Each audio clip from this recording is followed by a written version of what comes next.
Salut à toi ma Pokéstar préférée. J'espère que tu vas bien et je suis heureux de te retrouver dans ce format de vidéo que tu as certainement l'habitude de voir sur la chaîne.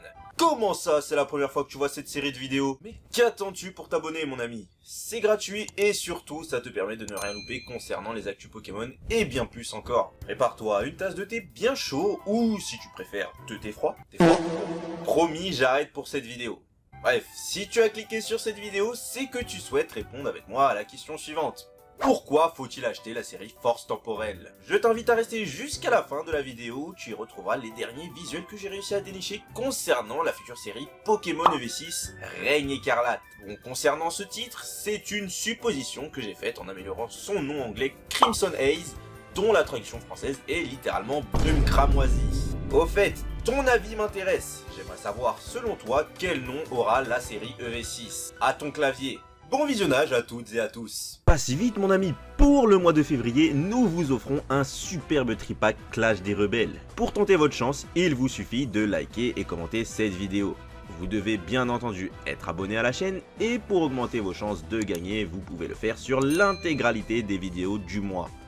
Les résultats du tirage vous seront donnés le vendredi 1er mars.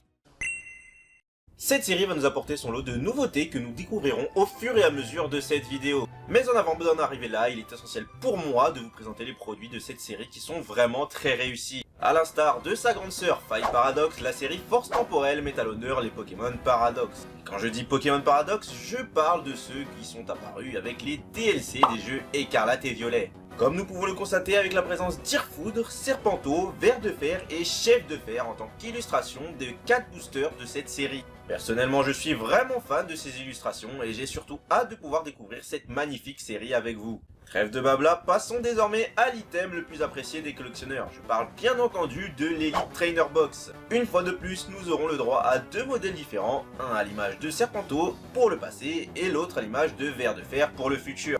Ces magnifiques ETB contiendront respectivement les cartes promotionnelles de Flotte Mèche et Épine de Fer. Je suis ravi de voir mon petit Épine de Fer enfin à l'honneur.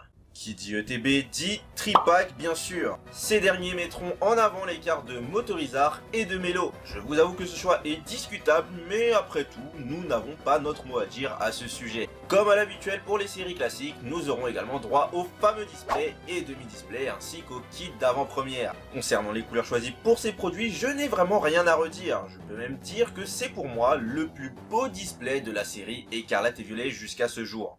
Une rumeur plane au sujet de la sortie éventuelle de bundles de 6 boosters, mais rien n'est garanti à ce sujet. D'ailleurs, leur utilité dans cette série serait vraiment très faible étant donné qu'il y a déjà les displays qui remplissent leur fonction au mieux.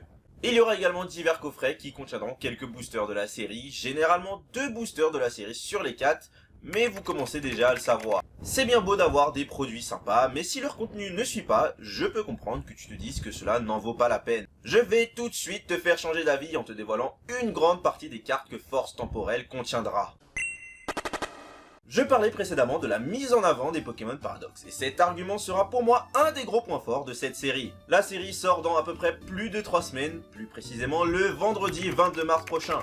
Attendez-vous à retrouver des ouvertures en avant-première sur YouTube d'ici une semaine environ car certaines boutiques reçoivent les produits 15 jours avant la sortie officielle. J'aimerais vraiment concrétiser notre projet afin de pouvoir en faire de même et ne pas être spoil par les autres youtubeurs. Bon, je parle beaucoup mais je m'écarte du sujet. Attaquons-nous sans plus attendre aux illustrations qui vous donneront envie de craquer pour cette série. Commençons doucement avec le magnifique carte de Torterra, Félinferno et surtout Cisaiox X qui sont très bien illustrés. Dans la continuité de ces 3 cartes, on retrouve les cartes de Farigiraf et de Triopico X Terra Crystal qui sont vraiment belles malgré le fait que les Pokémon choisis peuvent faire débat. Toujours avec les cartes X, on retrouvera les sublimes cartes de Serpenteau, Feu Perçant ainsi que celles d'Irfoud, Terra Crystal, Dragon. Que dire, mis à part que ces cartes nous rappellent avec bonheur que les chiens légendaires font partie des meilleurs Pokémon de la franchise. Ce trio des Pokémon Paradox du passé sera accompagné de celui des Pokémon Paradox du futur, avec les cartes X de Ver de Fer, Chef de Fer et Roc de Fer qui sont toutes les 3 sympathiques, mais un level en dessous du trio précédent. J'allais presque oublier l'une des cartes X les plus importantes de cette série. Vois-tu de laquelle je veux parler? Et oui, il s'agit bien de la carte d'Ectoplasma X qui est juste folle. Cela me permet de rebondir sur les cartes Full Art associées à ces Pokémon. On reconnaît que les couleurs et effets associés à ces derniers les mettent en valeur, comme tu peux le voir à l'écran avec les cartes d'Ectoplasma, de Torterra, de Fin Inferno ou encore de Cisaiox. Ou encore avec les Terra Crystal Full Art de Trio Pico et Farigiraf. Bien entendu, nous aurons également le droit aux cartes Full Art des trios légendaires du passé, du futur, que je te laisse admirer quelques instants. Je reconnais avec plaisir que les effets temps passé et temps futur sont mis en valeur par ces Pokémon juste extraordinaires. Comment parler des cartes Full Art sans parler des cartes dresseurs qui y sont associées? Je t'avoue que je trouve que certaines de ces cartes plus belles que leurs variantes alternatives que nous découvrirons juste après. Mais juste avant de te les montrer, voici les cartes Gold de la série. Une nouvelle fois à l'image des deux trios légendaires, espérons que Goldfinger fasse enfin son grand retour pour nous en dropper quelques-unes. Je suis vraiment tête en l'air aujourd'hui, j'allais oublier de mentionner les fameuses cartes AR devant lesquelles je reste bouche bée. Coup de cœur, c'est tout simplement Tengalis qui est pour moi la plus belle illustration de cette série. Passons désormais au plus croustillant avec les cartes alternatives qui vont certainement plaire à plus d'un collectionneur. Lorsqu'on voit l'attention apportée aux cartes dresseurs parmi celles-ci, il y en a une qui devrait vraiment plaire à nos amis japonais. Je me demande vraiment pour quelle raison. Je t'ai gardé le meilleur pour la fin avec la meilleure version de nos trios légendaires avec des cartes complètement folles. Ces cartes ont toutes les 6 des décors somptueux avec des ambiances différentes et je pense sincèrement qu'elles te plairont. Au sujet de cette série, cette dernière nous apportera également son lot de nouveautés avec une nouvelle rareté de cartes.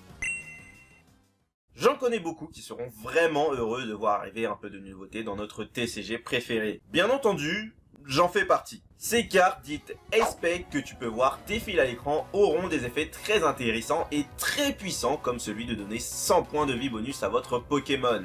Mais il y aura une contrepartie. Tu ne pourras posséder qu'une seule de ces cartes dans ton deck. Heureusement tout de même car cela aurait complètement cassé le jeu. En dehors de ces quelques nouveautés au sujet du TCG, le jeu restera fondamentalement le même et Dracofeu sera toujours aussi fort. Et même certainement plus fort que jamais. L'ensemble des raisons citées précédemment me permettent de penser que cette série risque d'avoir une demande relativement forte. Que ce soit les collectionneurs ou les joueurs, la grande majorité des fans de la licence vont l'aimer. Comme je l'évoquais juste avant, cette série risque de voir ses stocks fondre comme neige au soleil. Mais je ne pense pas que cela sera le cas sur l'ensemble des produits. Je t'invite donc à te faire plaisir avant tout, mais également à mettre de côté de petites ETB si le cœur et le budget te le permettent. Car je suis convaincu que nous reparlerons de cette série à l'avenir. D'autant plus que les stocks produits par la Poké Company ne sont plus au même niveau que les dernières séries du bloc épée ou bouclier, comme nous avons pu le voir avec la série Zénith Suprême qui est encore aujourd'hui trouvable dans certains magasins. Cette série est pour moi un réel tournant et affirme enfin le bloc écarlate et violet comme un bloc qui plaît et qui peut plaire aux derniers fans réticents. Ce qui me permet de rebondir sur la 5e et dernière raison qu'il te faudra écouter avec du recul et ne pas tenir pour acquis tout ce que je vais dire. Nous voici arrivés à la 5e et dernière raison de cette vidéo. Celle-ci reste de faire débat étant donné que nous allons parler ensemble d'investissement et d'argent sur Pokémon. Mais ces deux sujets qui se relient en un seul point font partie intégrante de notre passion commune. Si la série te plaît, deux choix s'offrent à toi. Acheter tout de suite pour ouvrir tout en gardant quelques items de côté, ou bien attendre quelques temps afin de voir si la hype autour de cette dernière est plus faible que prévu. Et dans ce cas, tu auras certainement la chance de retrouver des produits dont les prix seront en chute libre. Je pense sincèrement qu'il ne faudra pas dépasser les 45-50 € pour les ETB, et 165-170 € pour les displays. Je sais bien que cela peut paraître contradictoire car d'un côté j'adore cette série et d'un autre je pense qu'elle risque de voir ses prix baisser quelques semaines après sa sortie. Encore une fois, cela dépendra principalement des stocks produits pour la série Force Temporelle. Si la série ne te plaît pas plus que ça, deux choix s'offrent également à toi. Faire l'impasse totale sur celle-ci, ou presque en achetant uniquement les cartes qui te plaisent, ou tu peux spéculer sur cette série en mettant quelques produits de côté afin de voir leur valeur partir à la hausse dans les années à venir. Il faut reconnaître qu'aujourd'hui Pokémon est une valeur sûre en termes d'investissement, mais jusqu'à quand? Quelle que soit la décision que tu prendras, pense avant tout à te faire plaisir car c'est tout le but d'une collection de cartes telles que Pokémon. Passons désormais au plus croustillant avec les produits Pokémon à venir dès ce vendredi 1er mars, avec les magnifiques Tin Cubes qui font leur grand retour avec des illustrations qui vont en ravir plus d'un, surtout lorsqu'on voit celle à l'effigie d'Ectoplasma. Pour ces produits, je vous recommande de ne pas dépasser les 16 €. Ce même jour, nous aurons également la sortie des decks des World Championship 2023. Thème sympa à garder scellé pour la collection, mais qui sera très probablement boudé par la grande majorité. Ne dépassez pas les 15-18 € pour cet article qui ne vaut pas plus à mes yeux. Dans 2 jours également sortira le magnifique coffret Aventure Paldea, qui est le meilleur produit à venir de ce début de mois. Il contiendra de nombreux goodies et boosters et surtout une carte promotionnelle à l'image de Pikachu. Ce produit devrait bien se vendre, mais son prix dépassant les 50 € devrait tout de même refroidir de nombreux passionnés. S'il vous plaît, n'achetez pas ce coffret au-delà des 55-60 €. Nous arrivons désormais au tout premier visuel qui ont fuité concernant la future série EV6 que je vous laisse admirer quelques instants. Je te rassure, les meilleures cartes arrivent avec les cartes X d'Épine de Fer, Durluqueux et Sei de Lune Vermeille. J'ai hâte de lire ton commentaire afin de connaître ton avis concernant cette série.